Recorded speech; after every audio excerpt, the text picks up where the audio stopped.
What happens when the most important day of your life unravels in an instant, leaving you with nothing but broken trust and shattered dreams? The sun sank low, casting a warm, golden glow over the lush garden. White chairs, decorated with delicate blush roses, lined the rows, waiting for guests. Laughter bubbled from the gathering of family and friends, blending with the soft strains of a live string quartet. It was the perfect day, as if a dream had been brought to life. The air hummed with joy and excitement, everyone brimming with anticipation for the union of two souls. At the heart of it all stood me, dressed in a flowing ivory gown that shimmered with every step I took. My heart raced, a mix of nervous energy and pure happiness. This was the moment I had always dreamed of, surrounded by loved ones, committing myself to the man I thought adored me just as much. Yet even in the midst of this perfection, a subtle tension lingered beneath the surface, unspoken and unnoticed. Little did I know, a single careless sentence uttered hours later would shatter the illusion and leave me questioning everything. What I thought would be the happiest day of my life turned into a day I'd never forget, but not for the reasons I imagined. The morning of the wedding felt surreal, like I was floating through a dream. My hands trembled slightly as Emily, my best friend, worked her magic on my makeup. "You're glowing, girl," she said with a wink, sweeping highlighter across my cheekbones.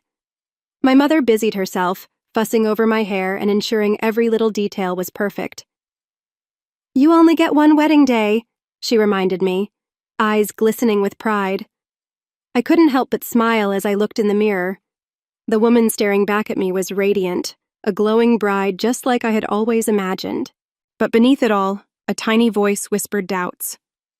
Would I look beautiful enough for him? Was I truly enough?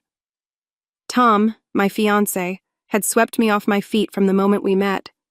His sharp wit, dazzling smile, and effortless confidence made him the kind of man everyone adored. He had a magnetic presence, always the life of the party, the man people naturally gravitated toward. But sometimes, his confidence slid into arrogance, and I would catch a glimpse of something colder beneath his charm. I shook off those thoughts, unwilling to let any negativity mar my perfect day. As I stepped into my gown, I felt my heart swell with love and gratitude. Tom was my rock, my partner, and the man I wanted to build a future with. Emily, always the jokester, teased, "You're going to knock him off his feet, you know that, right?" I laughed, but her words struck a chord in my insecurities. Tom had always been vocal about his preferences, what he liked, what he didn't. He loved it when I dressed up, when I made an effort to look put together. Though he never outright criticized me, his subtle comments about my appearance had lingered in my mind. Once, while flipping through old photos, he'd remarked, "You looked great back then. Maybe it's time to hit the gym again." He'd laughed it off, and I did too, but the sting of his words had stayed with me. Still, I convinced myself today was about love and celebration. Tom and I were a team, and I couldn't wait to walk down the aisle toward the man who had promised me forever. As the ceremony drew closer, I pushed my insecurities aside, determined to focus on the beauty of the moment. The garden was alive with energy as I took my first step outside. The guests turned to watch, their faces lighting up with smiles. My heart soared when I spotted Tom at the altar, looking dashing in his tailored suit. He caught my eye and grinned, but something about his expression was unreadable, a flicker of something I couldn't quite place. For now, I ignored it. This was our day, and nothing could ruin it, or so I thought. The reception hall was alive with the sounds of clinking glasses, lively chatter, and the occasional burst of laughter. The fairy lights overhead twinkled, casting a soft glow over the crowd. Tables were adorned with lush floral arrangements, and the dance floor was a hub of joy as my friends and family celebrated our union. I should have been over the moon, basking in the love that surrounded us. But as I sat at the head table, glancing at Tom laughing with his friends, a nagging unease crept in. I shook it off. Today wasn't the day to overthink. This was our moment. When Tom stood to make his toast, a hush fell over the room. He held his glass high, a confident smile plastered across his face. "First of all, he began. "Thank you all for being here to celebrate with us. It means the world to me, and to my beautiful bride." He glanced at me, his eyes twinkling, and I felt a warm flush rise to my cheeks. He started light-hearted, sharing a few anecdotes about how we met and the silly quirks that made us, well, us. People laughed and I smiled, feeling the warmth of the moment. But then his tone shifted ever so slightly. "Now, let me tell you all something about my wife," he said, grinning mischievously. The room leaned in, waiting for the punchline. "I love her today, death truly, but let's just say she's been hitting the cake a little hard lately. Isn't that right, honey?" Time froze. The words landed like a physical blow. For a second, I thought I had misheard him. A ripple of awkward laughter spread through the room, a few gasps breaking the murmur. My heart dropped into my stomach as I processed what he had just said.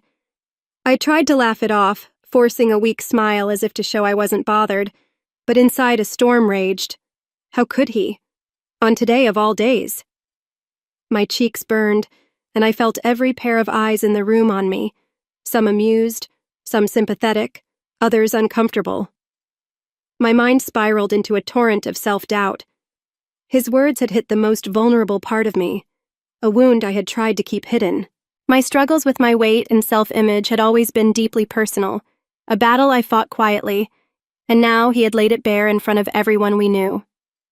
I tried to meet his gaze, hoping for some sign of remorse, but he was already chuckling with his friends, clearly pleased with his performance. That arrogant smirk, the same one I had brushed off so many times before. I felt tears prickling at the corners of my eyes. Not now, not here. I couldn't let them see me break. I glanced around the room, catching glimpses of reactions. My mother's lips were pressed into a thin line, her disapproval barely concealed. Emily sat frozen, her expression a mix of shock and anger. Some guests avoided my gaze entirely, their faces flushed with secondhand embarrassment. I couldn't sit there any longer. The walls seemed to close in, the laughter and chatter around me a deafening roar. Without a word, I pushed back my chair and walked briskly toward the exit.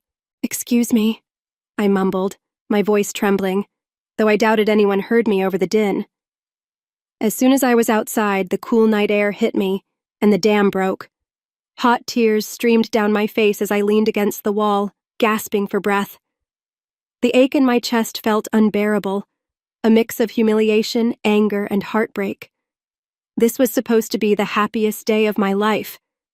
I had envisioned love, joy, and memories to cherish forever. Instead, all I felt was small and exposed, reduced to the butt of a joke by the one person who was supposed to love me unconditionally.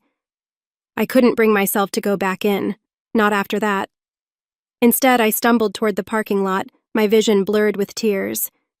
The party continued behind me, the sounds of celebration fading as I walked further away.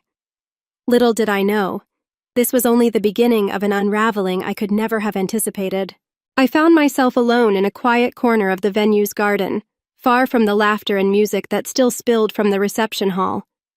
The air was cool, the moon casting a silvery light over the neatly trimmed hedges and the gentle trickle of the fountain nearby. I sank onto a cold stone bench, my wedding dress flowing around me, and buried my face in my hands. The tears came uncontrollably, crashing over me in relentless waves. My chest tightened, stifling sobs I couldn't hold back. There was no one here to hear me, no one to witness the bride who had just walked away from her wedding reception. My heart felt shattered, the pieces breaking apart with every cruel word Tom had spoken, replaying in my mind like a haunting refrain. I love her, even if she's been hitting the cake a bit too hard lately. It wasn't just the words. It was the way he said them, casual, smug, as if my deepest insecurities were nothing more than a joke to amuse our guests. How could he? The man who had promised to love and cherish me had reduced me to a punchline in front of everyone who mattered to us. I wiped at my tear-streaked face, my makeup smudging further, and took a deep breath, trying to regain control. But my mind spiraled, drowning in memories of every moment I had ever doubted myself, every time I questioned whether I was enough for him. The weight of those insecurities, amplified by his callous words, felt unbearable. "Hey, I've been looking for you." The voice startled me, and I looked up to see Emily, my maid of honor and best friend, standing a few feet away. Her sharp eyes softened as they took in my tear-streaked face. Without hesitation, she sat beside me, her arm draping gently over my shoulders. "What happened?" she asked quietly, though I could see in her eyes that she already knew. I shook my head, the trembling of my lip betraying my struggle to stay composed. "He humiliated me," I whispered, my voice cracking. "In front of everyone. How could he do that, Emily? On our wedding day?" Her arms tightened around me, her anger palpable. "What he said was unforgivable, completely out of line," she said, her voice firm yet laced with empathy. "You didn't deserve that. Not today, not ever." Her words were a balm to my broken heart, but the ache still lingered. Before I could respond, another voice interrupted. "Honey, you can't take these things so seriously." My mother approached, her face a mix of concern and exhaustion. "Men say stupid things when they're under pressure. He was probably just trying to be funny." "Funny?" I snapped, the bitterness surprising even myself. "Mom, he made a joke about my weight. Do you know how humiliating that was for me?" She sighed, her hand gently touching my arm. "I know, sweetheart, but he loves you. Maybe he just wasn't thinking." "Don't let one moment ruin your day." "Ruin my day?" I repeated, my voice hollow and distant. Those words felt empty, meaningless. This wasn't just about a ruined day. This was about a broken trust, a crack in the foundation of what was supposed to be the most important relationship of my life. "I need some time," I said, my voice barely above a whisper. Emily nodded understanding, but my mother hesitated before reluctantly stepping away. I stayed on that bench long after they had left, the sounds of the reception fading as the night wore on. I couldn't bring myself to go back. Eventually, I made my way to the small hotel room I had reserved for the night, alone. The silence was deafening, broken only by the sound of my quiet sobs. I sat on the edge of the bed, still in my wedding dress, and stared at the wall, replaying the events of the day over and over in my mind. Was this a sign? A warning that I had ignored too many red flags in Tom's behavior? Or was I overreacting, letting one moment overshadow the love and joy we had shared up until now? The questions consumed me, leaving no room for sleep. By the time the first light of dawn crept through the window, I felt hollow, unsure of what to do or where to go from here. All I knew was that the man I thought I knew, the man I had vowed to spend the rest of my life with, had wounded me in a way I wasn't sure could ever be undone. I woke up to a dull ache in my chest, the weight of the previous day pressing down on me like a suffocating fog. My wedding dress lay crumpled on the floor, where I had tossed it, a stark reminder of everything that had gone wrong.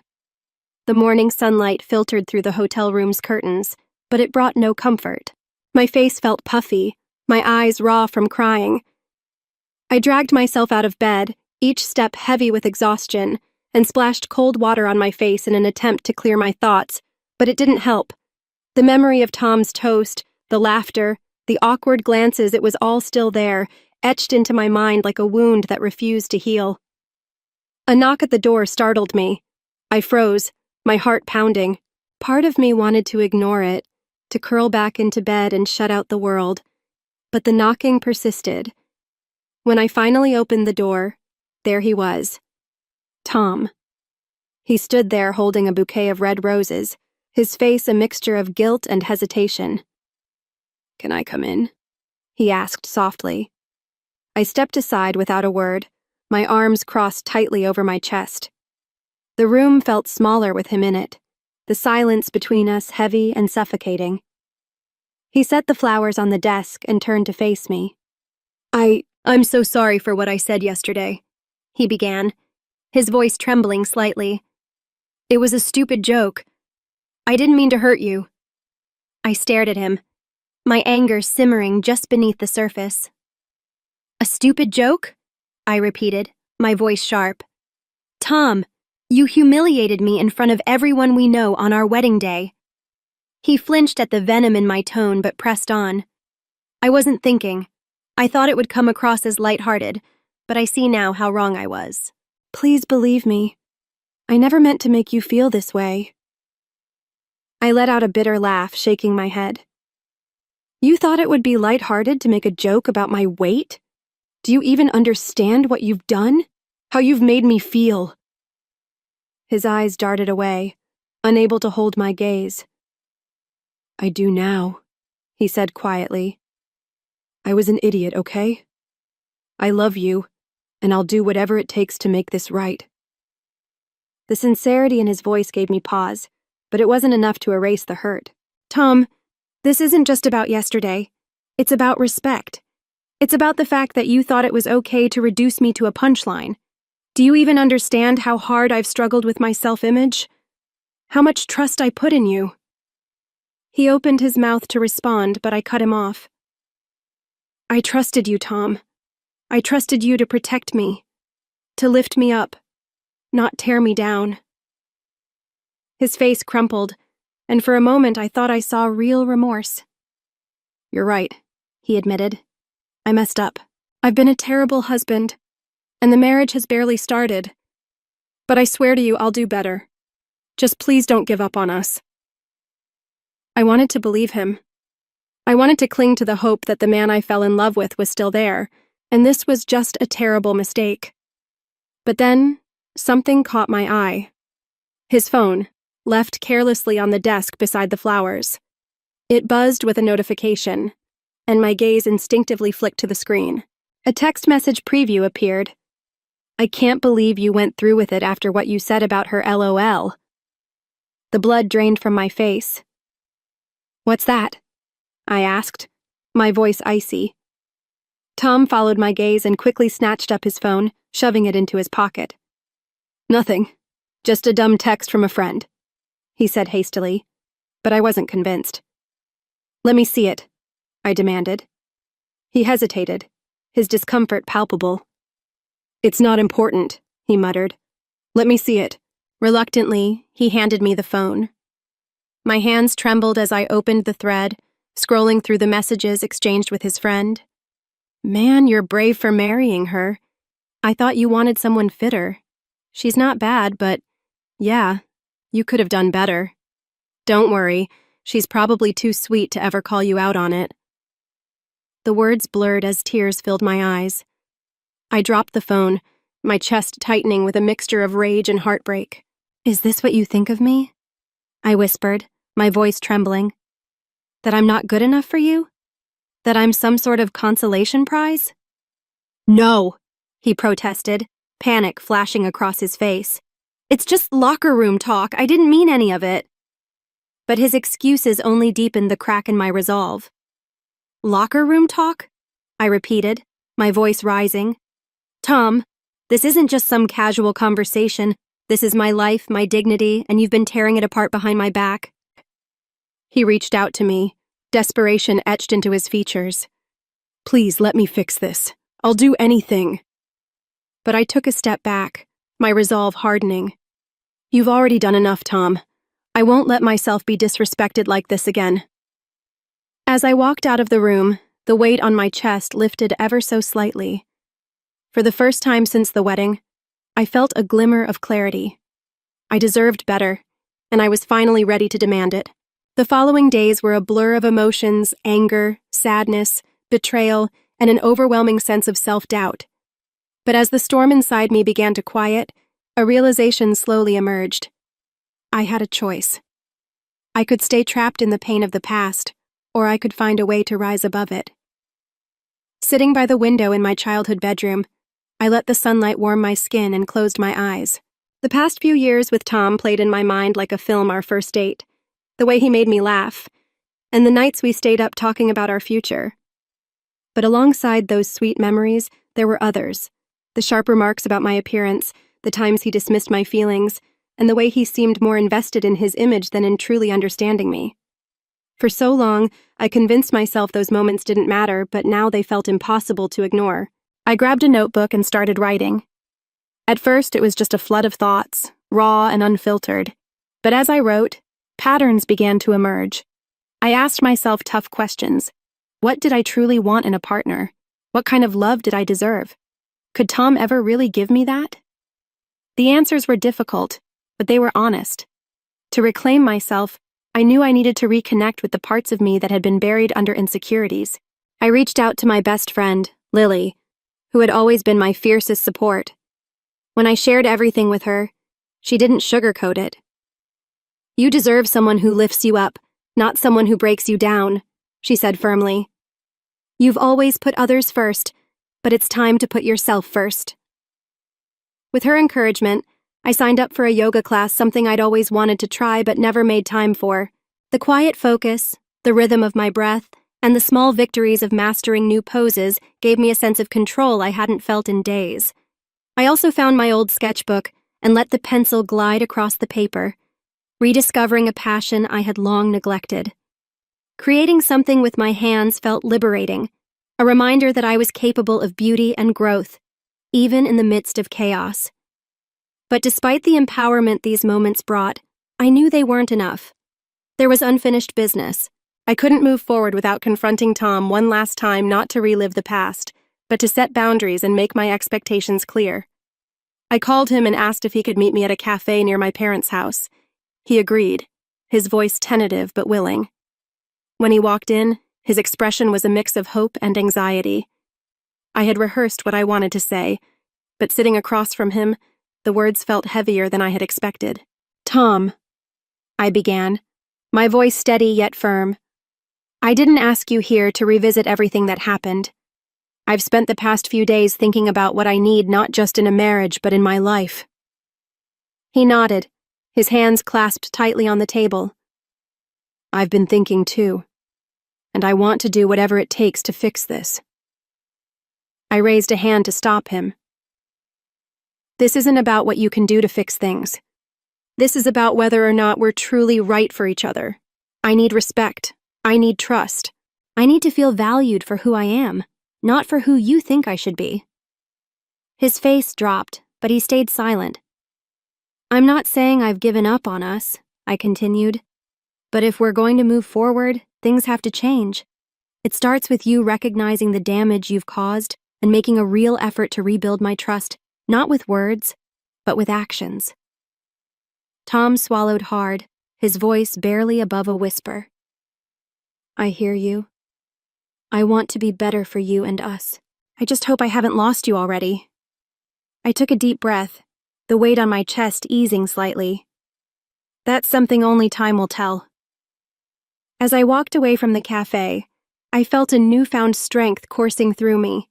For the first time in a long time, I wasn't afraid to stand up for myself. Whatever happened next, I knew I was ready to face it. The cafe meeting had been a step forward, but it didn't resolve everything. A storm still brewed in my chest, the lingering questions too loud to ignore. I needed clarity, and I needed it soon. 2 days later, Tom called and asked to meet at the house we were supposed to move into after the wedding. I hesitated, but agreed. If nothing else, I owed it to myself to confront the unresolved emotions between us. When I arrived, the house was unrecognizable. Strings of twinkling lights lined the backyard and soft music played from a portable speaker. A small table was set up with my favorite flowers, sunflowers, and 2 plates of pasta, the first meal we'd ever cooked together as a couple. Tom stood nervously at the center of it all, his hands fidgeting as I stepped closer. "I wanted to do something to show you how sorry I am," he began. This isn't just an apology. It's a promise to do better." I appreciated the effort, but I wasn't here for gestures. I was here for honesty. I sat down, motioning for him to do the same.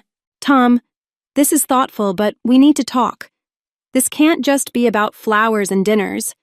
What happened at the wedding, your words, weren't just a mistake. They revealed something deeper, and I need to understand why." He nodded, his expression pained. "I've thought about that moment 100 times since it happened. And you're right. It wasn't just a slip-up.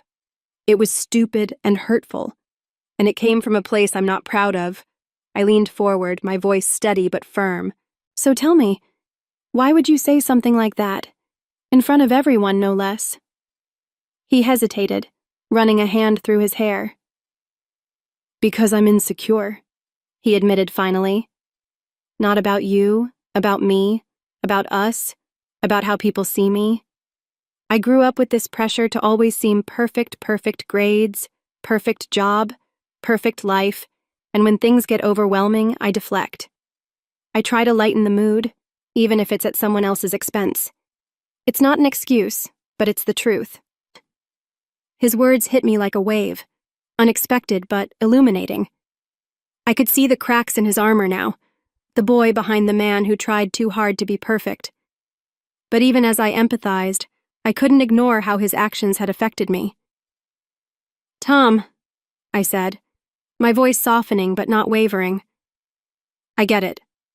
Everyone has their struggles, but the way you deal with yours can't come at the cost of my dignity. I've spent too long doubting myself because of little comments, not just at the wedding, but over the years. I need to know, do you see me for who I am, or just as someone who fits into this perfect life you're trying to create?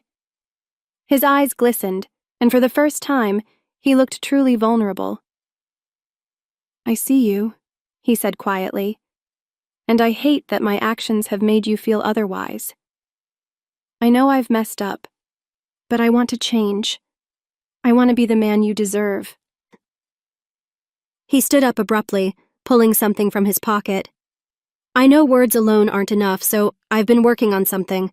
I've reached out to everyone from the wedding family, friends, even the vendors, and I'm planning a redo reception. Not for me, but for you. This time, it will be about celebrating you, celebrating us, with no jokes or hurtful comments, just love and appreciation for the amazing woman you are. I stared at him, a mix of emotions swirling inside me. It was a grand gesture, yes, but was it really what I needed? Could this truly make up for the hurt he had caused? Tom, I said slowly, gathering my thoughts. I appreciate what you're trying to do, but this isn't about fixing what happened at the wedding. This is about fixing the foundation of our relationship. Do you understand that? He nodded, his voice trembling. I do, and I'm willing to do whatever it takes, not just for one day, but for the rest of my life. Please, just give me the chance to prove it to you.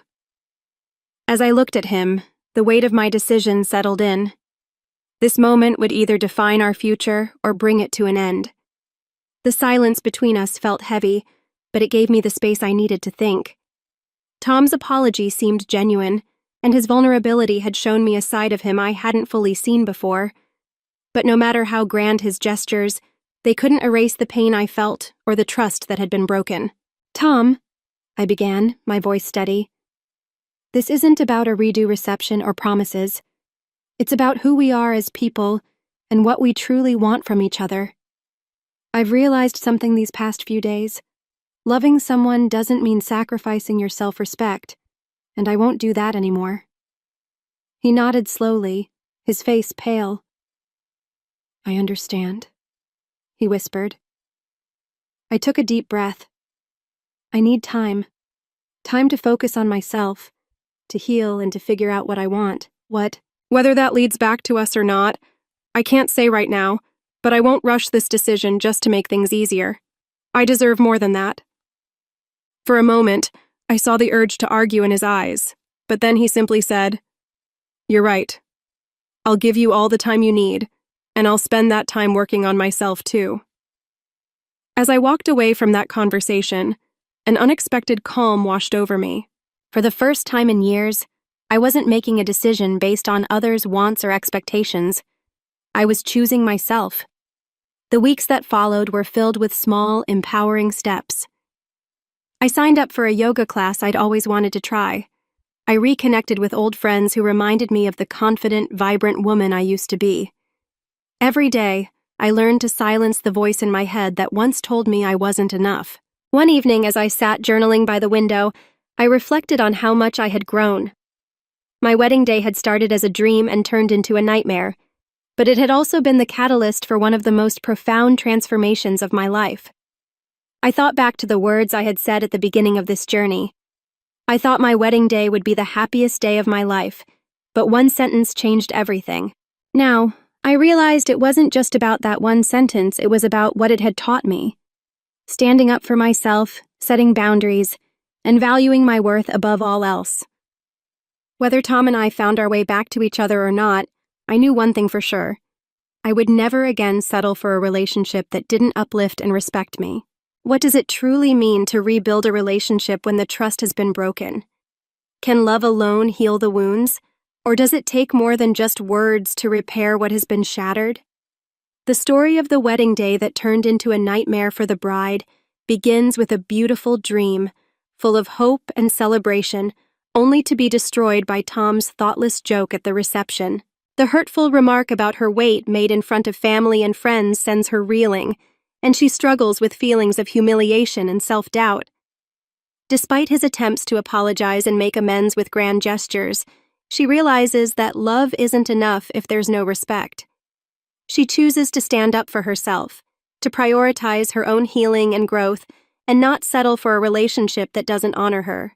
Looking at this from the lens of self-worth and empowerment, the protagonist's journey is a clear depiction of personal growth. The moment Tom's words pierce through her insecurities, it's not just a moment of hurt, it's the catalyst for her transformation. Before this, she was questioning her worth, trying to live up to Tom's expectations, constantly seeking validation from him. His apology, while heartfelt, exposes the underlying issue: his disregard for her feelings and lack of understanding of her struggle. The real turning point comes when she realizes that her value isn't tied to Tom's approval or the idealized vision of a perfect wedding day. It's in this painful moment that she learns to set boundaries and to reclaim her power. She doesn't need grand gestures. She needs respect, and she knows now that she deserves it. This step, choosing herself, marks her growth from a woman who was defined by someone else's expectations to one who owns her worth and chooses to protect it. Have you ever had to let go of someone or something that you thought was your perfect match, only to realize that true happiness lies in respecting your own boundaries and priorities? How did that decision change you? Have you ever faced a situation where you were forced to put your own needs first, even when it meant challenging the people you loved? Do you think this kind of self-respect is necessary for a healthy relationship? Share your thoughts and experiences in the comments. Let's talk about what it means to prioritize your own well-being, even when the world around you feels like it's falling apart.